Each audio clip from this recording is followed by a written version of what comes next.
Hello, my name is Patricia and you are here at TapRoot Farms in Port Williams, Nova Scotia.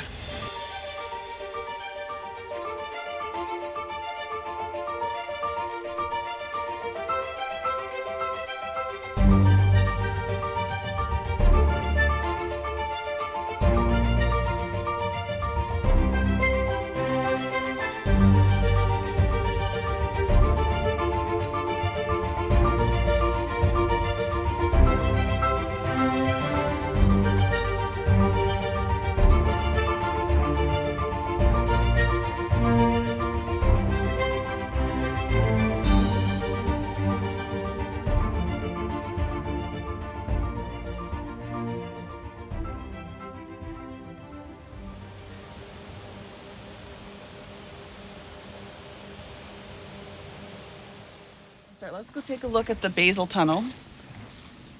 So basil is one of my most favorites because I absolutely love basil and love pesto. So a number of years ago, we started growing more and more basil so that we could have a consistent supply of basil all the time for the marketplace. And so now that's what we do. So we have about 4 or 5 plantings of basil a year. Our customers are community shared agriculture members, and also people who come to farm markets and farmers markets to buy our vegetables. So a CSA stands for Community Shared Agriculture, and Community Shared Agriculture is a partnership between a customer and a farmer, or a group of farmers and a group of customers. The model that we offer from our farm is that we offer a year-round or seasonal shares of the food that we grow on the farm. Green cabbage and red cabbage is something we have year-round, which is great. So this is actually a summer cabbage. It's the earlier one, and you notice if you feel it, it's not quite as tight as you will notice the winter cabbages are. But those of us who love cabbage love it year-round, and we're pretty sad when there's like maybe a couple of months without cabbage.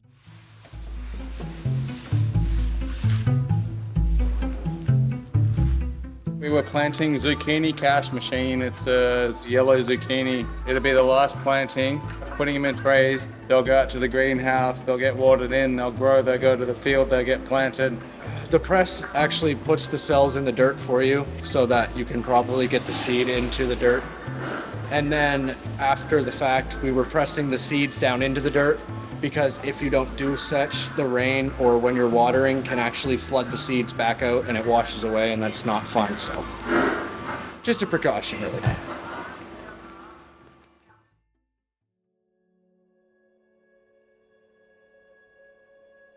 The whole reason that we are a certified organic farm and that we are focusing on regenerative agricultural practices in our operation is because we have been feeling the impacts of climate change over the last number of years. Having a system of agriculture where we do have a really healthy system and the soil is able to rebound it's really important. And more than ever, we're feeling that this is the way that we really need to be transitioning.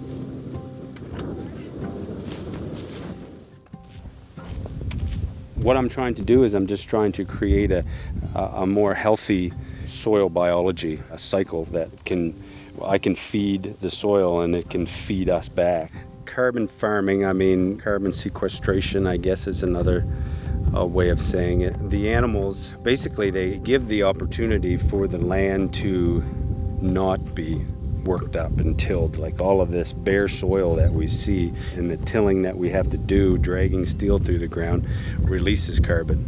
And so having the animals here and them trampling and them pooping and them eating and then that all puts carbon back into the soil, captures from the atmosphere and down into the root structure of the plants, and the roots die, or the top of the plant dies, and it breaks down and takes carbon down into the soil with it.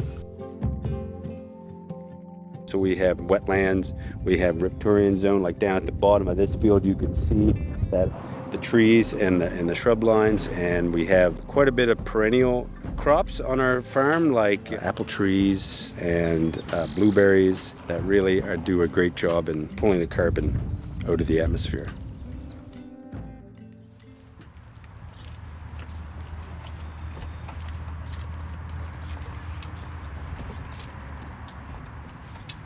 On this rack, we have a couple of different things. We have, so this is linen yarn that is made with flax that we grew on our farm in Port Williams.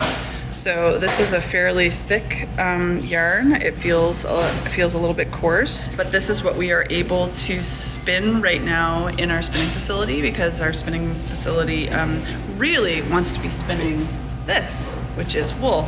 So textiles is another really big taker of resources on the earth. And so I wanted to be able to start growing textiles on the farm. So grow flax, grow nettles, raise sheep, and provide fiber in a way that is also giving back to the earth as much as possible, so that we can then also, as humans, use those textiles and use those fibers.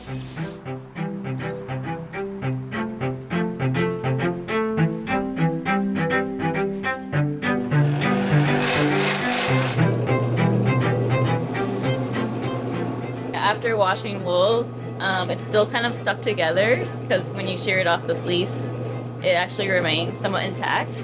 So the picker helps break up the wool so that when we take it to the next stage, carding, that it's a lot easier for the fibers to get themselves aligned in the carder and be ready for spin.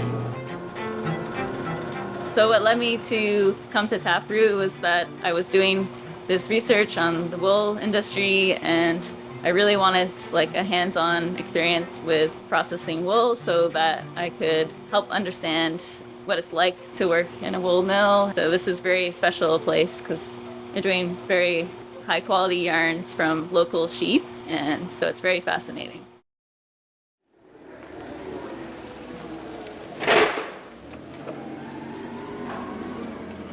We have a great farm team. Most of the people on our farm have been with us for quite a long time. We have people who come to work with us from Jamaica through an agricultural worker program. They are, for the most part, they're all farm laborers, so they're doing a lot of the heavy lifting out in the fields. They're harvesting, they're weeding, they're planting, and it has been really critical to our farm. My name is Robert. I'm from Jamaica. I work with Mr. Josh, and I come here for 18 years. Yeah, and I feel happy coming and go back home. Sometimes I do 7 months, and I do 7 months and some weeks, and yeah, and it was good to be here and everything. Yeah. Somewhere along the line, there just sort of stopped being people in our region who were showing up to work. And it is a cultural problem, I think. We work hard at getting our kids educated so that they can move on to other things. And yet, the work of primary production, whether it's, fisheries or forestry or agriculture, like that is the basis of everything. So the people who come and work with us from Jamaica, they are making it possible for all of us who enjoy delicious food, fiber. The point just is that we are in a crisis around how we value the work that's required to provide us the things we need.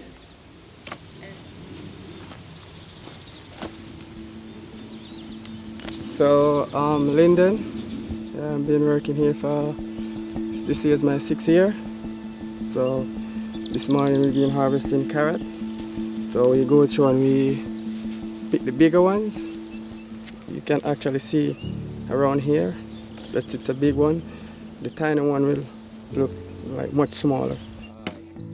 If you value local food, then you need to purchase local food, because that is how you're going to have a local farm. And so then it really becomes important as a person who's eating to say, what I put in my body is important to me, and how it was raised or grown has an impact on the earth, and that's important to me. And so I'm going to become informed, and I'm going to make informed choices. When we first started on this journey, a more holistic way of farming, the soil that was given to us to use was really depleted of soil biology. And so in order for a crop to grow, I needed to feed it, like with inputs from other places, from around the world, whatever it is. And so what I'm hoping is that we can create a soil full of life, and it just grows all kinds of great food.